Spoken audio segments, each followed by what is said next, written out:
Bismillahirrahmanirrahim. Assalamualaikum warahmatullahi wabarakatuh. Alhamdulillah. Alhamdulillahilladzi binikmati iman wal islam wassihati wal afiyati wassalamah. Asyhadu an la ilaha illallah wahdahu la syarika lah wa asyhadu anna Muhammadan abduhu wa rasuluhu alladzi la nabiyya ba'da. Bapak-bapak, ibu-ibu, jamaah Masjid Baitur Rahim rahimakumullah. Alhamdulillah, puji syukur kita panjatkan pada Allah Subhanahu wa taala bahwa hari ini kita bisa bertemu kembali melaksanakan kajian rutin mingguan di masjid kita ini. Mudah-mudahan kajian kita ini terus diberkahi oleh Allah Subhanahu wa taala sehingga tetangga-tetangga kita, keluarga kita bisa kita ajak untuk mendengarkan di majelis ta'lim ini. Salawat dan salam tak lupa pula kita hadiahkan kepada junjungan kita baginda Rasulullah Muhammad sallallahu alaihi wasallam. Allahumma sholli ala sayyidina Muhammad wa ala alihi wa ashabihi ajmain. Mudah-mudahan kita diberikan syafaat kepada beliau kelak di yaumil mahsyar. Amin ya rabbal alamin. Kaji kita pada kali ini adalah rukun iman. Rukun iman sering kita dengar, tapi kita harus memahami makna dari rukun iman itu tersebut. Rukun artinya dasar, azas, sedangkan iman adalah percaya ataupun yakin. Jadi rukun itu azas dasar yang harus dikerjakan. Jadi rukun iman adalah azas dasar yang harus dikerjakan melalui keyakinan kita, percaya kita, dan dapat kita amalkan dalam perbuatan. Jadi rukun Islam juga artinya sama, dasar, landasan, azas yang harus dikerjakan oleh setiap orang yang muslim. Jadi rukun iman ini dari pengertiannya, iman artinya percaya, yakin. Yakinnya harus hakul yakin. Harus betul-betul yakin, tidak hanya diucapkan.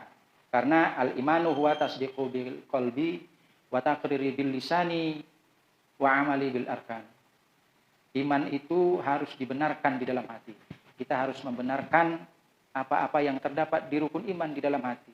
Kita harus meyakinkan bahwa Allah lah yang menciptakan makhluk. Allah yang menciptakan siang dan malam. Kita harus yakini itu. Allah yang menciptakan langit bumi. Dan diucapkan dengan lisan. Wa taqriril bil lisani. Diucapkan dengan lisan. Lisan kita harus ucapkan, aku beriman kepada Allah. Aku percaya kepada Allah. Kepada malaikat-malaikat Allah. Kepada kitab-kitabnya. Kepada rasul-rasulnya. Kepada hari kiamat. Dan kepada takdir dari Allah Subhanahu wa ta'ala. Wa amali bil arkan.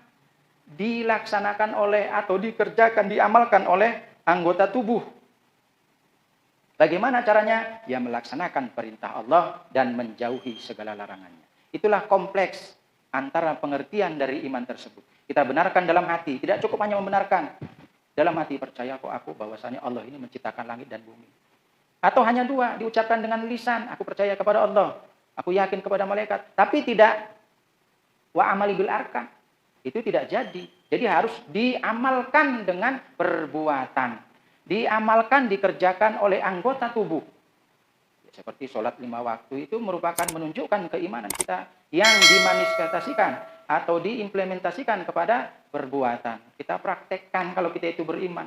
Jangan hanya iman-iman, percaya-percaya, tapi tidak pernah melaksanakan perintah Allah. Itu hanya ya iman di bibir.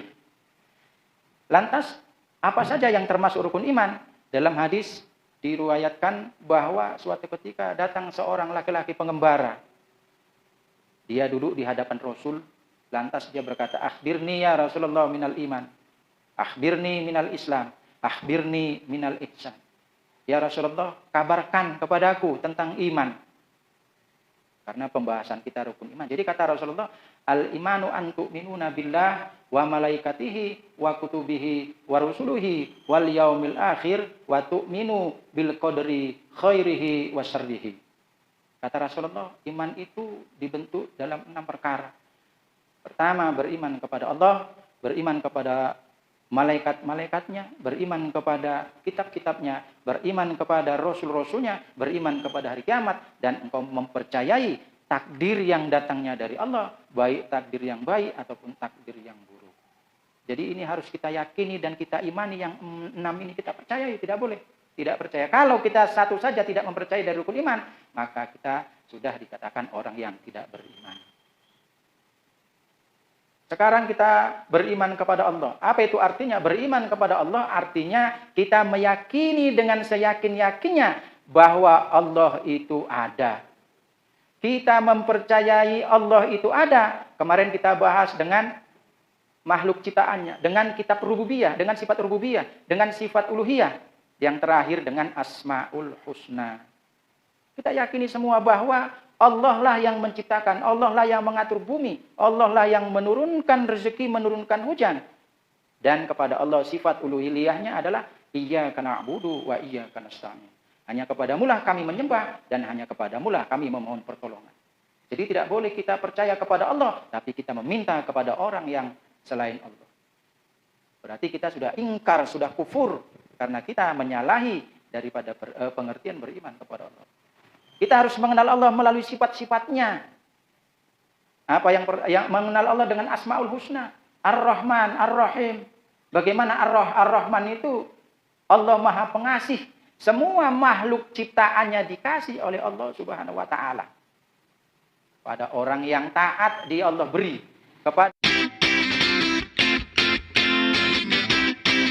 Pada orang yang kafir, orang yang ingkar, orang yang non-muslim, itu tetap dikasih oleh Allah Subhanahu wa taala.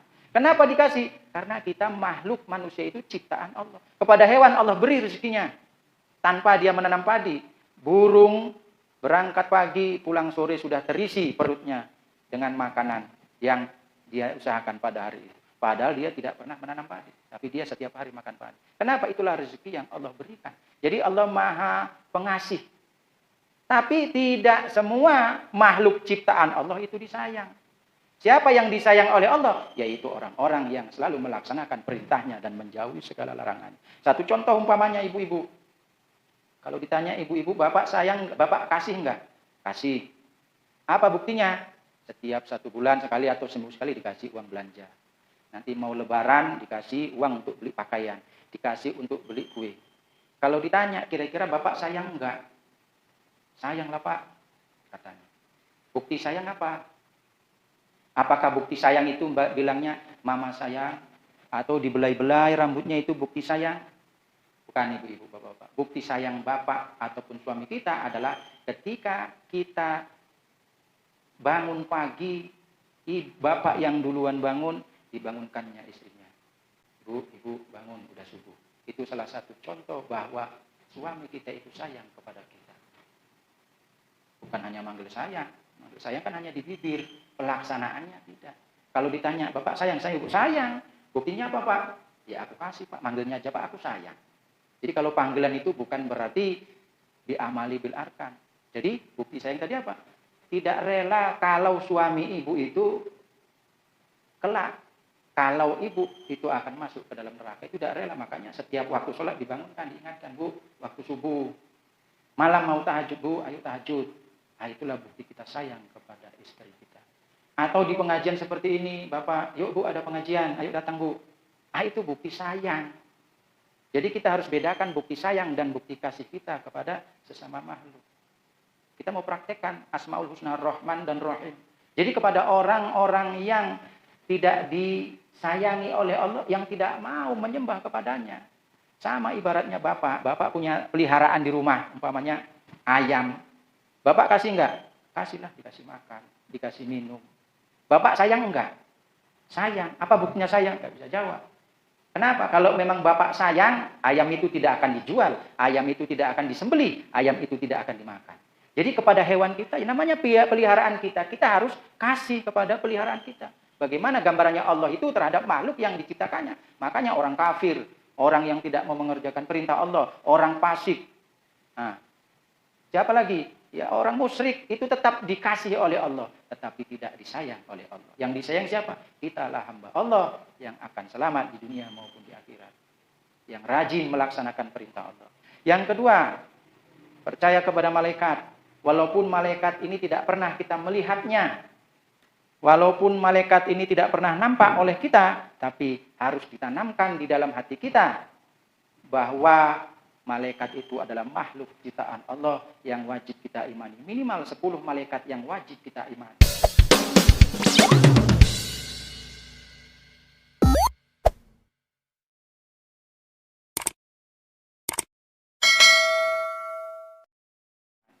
malaikat Jibril, Mikail. Jibril menyampaikan wahyu, Mikail memberikan rezeki, Israfil meniup trompet sangkakala, malaikat Israel mencabut nyawa, malaikat Raqib dan Atid. Raqib mencatat amal kebaikan, Atid mencatat amal keburukan, Munkar wa Nakir menanyai manusia di dalam alam barzah atau di dalam kubur, malaikat Malik penjaga neraka, malaikat Ridwan penjaga surga. Ini wajib kita imani yang 10 ini. Walaupun malaikat tidak tampak, kita harus meyakinkan hati kita bahwa kita harus percaya kepada malaikat-malaikat ciptaan Allah yang diciptakan dari nur ataupun cahaya.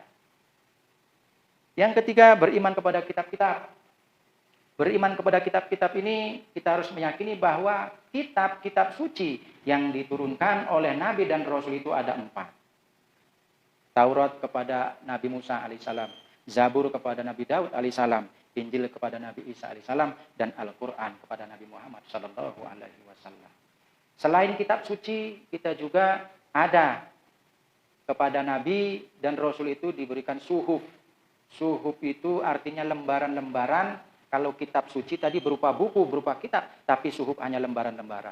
Itu diturunkan kepada Nabi Sis itu 50 suhuf. Kepada Nabi Idris itu 30 suhuf. Kepada Nabi Ibrahim 10 suhuf. Dan kepada Nabi Musa sebelum datang kitab Taurat, Nabi Musa menerima suhuf sebanyak 10 suhuf. Jadi ada 100 suhuf yang diturunkan oleh Allah kepada Nabi dan Rasul. Yang keempat, yang ketiga tadi beriman kepada kitab-kitab. Walaupun selama ini mungkin kita meyakini bahwa kalau ajaran kitab Taurat, Zabur, Injil itu semua orientasinya pelajarannya adalah pelajaran tauhid, mengesahkan Allah Subhanahu wa taala. Baru disempurnakan oleh Al-Qur'an. Al-yauma akmaltu lakum dinakum wa atmamtu alaikum nikmati wa raditu lakumul Islam dinan. Hari ini telah kusempurnakan kata Allah Islam sebagai agamamu. Ya, Islam kitab sucinya Al-Qur'an. Jadi kita harus mengamalkan ajaran-ajaran yang ada di dalam Al-Qur'an. Rasulullah pernah bersabda, taraktu fikum amroini ma in tamassaktum bihima lan tadillu abada, kitabullah wa sunnati rasulih.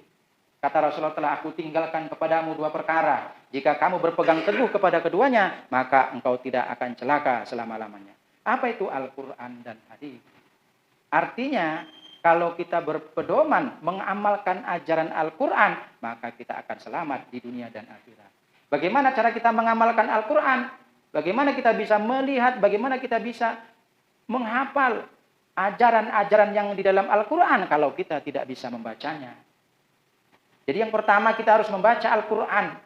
Bagaimana cara membaca Al-Quran? Kalau sekarang banyak orang mengaji. Bagaimana cara mempelajari Al-Quran? Ada yang metode Iqra dan lain sebagainya. Jadi kalau kita mau mengamalkan Al-Quran, kalau kita mau selamat, silahkan amalkan Al-Quran. Bagaimana cara mengamalkan Al-Quran? Kita baca dulu Al-Quran. Kita baca dulu Al-Quran, sudah kita baca terjemahan Al-Quran, sudah kita baca terjemahan Al-Quran, kita coba memahami isi kandungan Al-Quran, dan kita amalkan dalam kehidupan sehari-hari. Ini kan kita yang sangat menyedihkan, kita kepingin mengamalkan ajaran Al-Quran, tapi kita sendiri tidak bisa membaca Al-Quran. Oleh karena itu, mari dalam kesempatan ini, sama-sama kita pikirkan, kalau orang yang sudah belajar membaca Al-Quran, orang yang sudah rajin membaca Al-Quran, orang yang gemar mengamalkan isi kandungan Al-Quran, mempelajari isi kandungan Al-Quran, ini terasa nikmat kita rasakan. Kita bisa baca Quran, selesai sholat kita baca Al-Quran 1-2 ayat, kita lihat terjemahan, oh ayat ini menceritakan seperti ini. Bisa enggak kita amalkan di dalam kehidupan kita? Jadi kalau kita tidak bisa membaca Al-Quran, bagaimana kita bisa mengamalkan isi kandungan Al-Quran? Yang keempat, beriman kepada Nabi dan Rasul. Nabi yang terakhir adalah Nabi Muhammad SAW yang lahir 15 abad yang lalu. 14 abad yang lalu, sekarang sudah abad 21. Beliau lahir di tahun 570 abad ke-6, jadi 15 abad yang lalu beliau dilahirkan. Dan sudah jelas kita tidak pernah melihat, tidak pernah berjumpa dengan seorang yang sangat mulia, yaitu Muhammad SAW. Tapi yakinlah saudara-saudaraku, ada sebuah hadis mengatakan, kata beliau, aku ada satu umat, aku sangat merindukannya, aku kepingin berjumpa. Dan keimanannya cukup sempurna. Jadi siapakah orang yang sempurna keimanannya, kata Rasulullah? Tentu malaikat ya Rasulullah. Bukan. Kenapa? Karena malaikatlah yang melaksanakan perintah Allah. Kalau begitu engkaulah ya Rasulullah, para nabi dan rasul termasuk dirimu Rasulullah. Bukan. Karena kami sebagai nabi dan rasul adalah yang membawa ajaran Allah. Jadi siapalah keimanan yang paling sempurna di antara umatmu ya Rasulullah? Mungkin kami Rasulullah, sahabat-sahabatmu. Bukan, kata Rasulullah. Bagaimana kalian tidak mengikuti ajaran yang aku bawa? Karena kita bertemu langsung kepada sesama kita. Jadi kata Rasulullah, orang yang paling sempurna keimanannya adalah orang yang hidup setelah kalian. Setelah generasi sahabat-sahabatku. Kenapa mereka tidak berjumpa dengan diriku? Mereka tidak pernah bersua kepadaku. Tapi mereka selalu membela ajaran agama yang aku bawa. Dan mereka selalu mengamalkan apa yang aku perintahkan. Sungguh aku sangat rindu ingin bertemu kepada umat. Jadi jelas kita ini merupakan umat yang dirindukan oleh Nabi Muhammad SAW. Karena apa? Karena kita tidak pernah berjumpa kepada Rasulullah. Tapi kita yakin bahwa Rasulullah adalah utusan Allah yang membawa ajaran agama. Agama yang benar, yaitu agama Islam. Yang selama ini kita anut dan kita amalkan ajarannya. Itu makanya Rasulullah sangat rindu kepada kita. Jadi apa hikmahnya kita beriman kepada Nabi dan Rasul yang 25? Paling tidak kita akan selamat di dunia dan akhirat. Allah Subhanahu wa taala berfirman, "Wa man la yu'minu billahi wa rusulihi fa inna a'tadna lil kafirina sa'ida." Surah Al-Fat ayat 13. Yang artinya barang siapa wa man lam yu'minu, dan barang siapa yang tidak beriman kepada Allah wa rasuluh, kepada rasulnya, wa inna, maka sesungguhnya a'tadna, telah kami sediakan bagi orang-orang kafir neraka yang menyala-nyala. Jadi kalau orang yang mau tidak beriman kepada Nabi, kepada Rasul, akan disediakan tempatnya di dalam neraka yang menyala-nyala. Ini terdapat dalam Al-Quran, surah Al-Fat ayat 13. Yang kelima adalah beriman kepada hari kiamat. Hari kiamat merupakan suatu hari yang penghancuran makhluk. Semua makhluk akan mati. Semua makhluk akan hancur oleh suatu hari yang disebut hari kiamat. Hari kiamat ini tidak ada yang tahu kapan terjadi. Bahkan Rasulullah sendiri pun tidak mengetahui kapan terjadinya hari kiamat. Apalagi manusia. Jadi Bapak Ibu, kalau ada orang-orang mengatakan, oh hari kiamat tahun 2050. Tidak usah kita percayai. Hari kiamat datang itu tahun 2300. Jangan kita percayai. Tapi yang jelas, hikmah kita beriman kepada hari kiamat adalah kita lebih mendekatkan diri kepada Allah Subhanahu wa taala. Kenapa? Kita yakin setelah alam dunia ini akan datang hari kiamat. Setelah datang hari kiamat, kita akan dikumpulkan di padang mahsyar untuk mempertanggungjawabkan amal-amal yang pernah kita lakukan selama hidup di dunia ini. Jadi kita yakin, kita cari bekal sebanyak-banyaknya di dunia ini, agar setelah nanti datang hari kiamat, kita bisa mempertanggungjawabkan kemana umur kita gunakan. Yang terakhir adalah beriman kepada qada dan qadar. Artinya takdir. Takdir yang diberikan Allah itu ada dua, satu takdir yang baik dan satu takdir yang buruk. Kalau takdir yang baik itu, kita sebelum kita dilahirkan, kita sudah ditakdirkan oleh Allah Subhanahu wa taala, yaitu tentang jodoh kita, rizki kita, umur kita itu sudah ditentukan oleh Allah Subhanahu wa taala. Jadi takdir yang baik di situ sudah ada. Sedangkan takdir yang buruk, ya bagaimana kehidupan kita? Kita tidak tahu, itu rahasia Allah. Apakah kita besok masuk surga gara-gara amal ibadah yang kita kerjakan selama di dunia? Apakah kita masuk neraka terhadap perbuatan-perbuatan yang jahat kita kerjakan di dunia? Wallahu a'lam. Makanya rahasia Allah. Kita tidak tahu besok apa yang terjadi. Sekarang penjahat, belum tentu ketika ia akan sakaratul maut, dia juga sebagai seorang penjahat. Karena itu rahasia Allah. Dia orang baik, tapi begitu nanti di akhir hayatnya, dia bisa saja berubah menjadi orang jahat. Karena itu ketetapan sudah ditentukan oleh Allah Subhanahu wa taala, takdir. Dalam menyikapi takdir, kita tidak boleh pasrah. Kita harus berusaha. Begitu habis usaha, ya baru kita pasrahkan kepada Allah Subhanahu wa taala. Apapun yang terjadi sudah takdir Allah. Kenapa kita berjalan seperti rel? Sudah ada rambu-rambu, inilah yang harus kalian jalani. Jadi kadang-kadang kuncinya Pak Bu, kita dalam beribadah. Suatu hari ada ini kisah. Ada orang yang kehilangan uangnya. Ada seorang ibu-ibu kehilangan uangnya. Begitu hilang uangnya, aduh dia merasa menyesal. Tapi begitu dia bilang kepada suaminya, ya uangku hilang tadi 50.000. Digantilah oleh suaminya 50.000. Tapi dia berpikir, kalau uangku tidak hilang, tentu uangku akan 100.000. Nah, artinya apa? Sebetulnya takdir sudah ditentukan oleh dirinya hanya mempunyai uang 50.000. Jadi banyak contoh-contoh takdir Pak. kadang-kadang kita perlu memahami bahwa kita melakukan suatu perbuatan itu kadang-kadang tidak sesuai dengan yang kita inginkan. Karena tidak sesuai dengan apa yang kita inginkan, seakan-akan ya Allah, Allah tega kali kepada diriku. Kadang-kadang kita sempat menyesal. Padahal biar jangan ada sakit hati menyesal, tidak menyesali perbuatan yang kita lakukan, kita takdirkan mungkin ini sudah takdirku untuk menjalani hidup ini. Kalau kita sudah pasrahkan kepada takdir Allah, itu kita tidak akan ada sakit hati. Kita tidak akan buruk sangka kepada Allah. Jadi banyak contoh-contoh yang pernah kita lakukan. Contoh saja yang sederhana, kita naik kereta. Dalam hati, saya naik kereta apa jalannya? Di situ aja dekat. Naik kereta lah kita. Begitu kita naik kereta ditabrak oleh kendaraan kereta yang lain. Jebret. Jadi setelah ditabrak masuk rumah sakit, kita menyesal. Ya Allah, tahu gitu aku naik jalan tadi. Gak usah naik kereta, jalan kaki aja. Mungkin kalau jalan kaki aku tidak akan ditabrak oleh kendaraan lain. Tapi yakinlah Bapak Ibu, walaupun kita jalan, seandainya kita jalan, itu tetap kita akan ditabrak oleh kendaraan lain. Kenapa? Sudah takdir kita. Jadi biar tidak menyesali aku naik kereta. Kalau jalan kan nggak rusak keretaku, nggak ketabrak. Belum tentu. Bisa saja kalau jalan kita tadi lebih parah dari sakit yang kita rasakan. Kerugiannya pasti sama. Yang pertama waktu ditabrak menggunakan sepeda motor, ya sepeda motor kita banyak rusak, perlu biaya. Kita masuk rumah sakit lagi. Tapi begitu jalan, kita juga akan ditabrak, mungkin kondisinya lebih parah. Kenapa? Itu sudah takdir Allah. Jadi kita jangan menyesali tahu gitu jalan. Jangan Pak.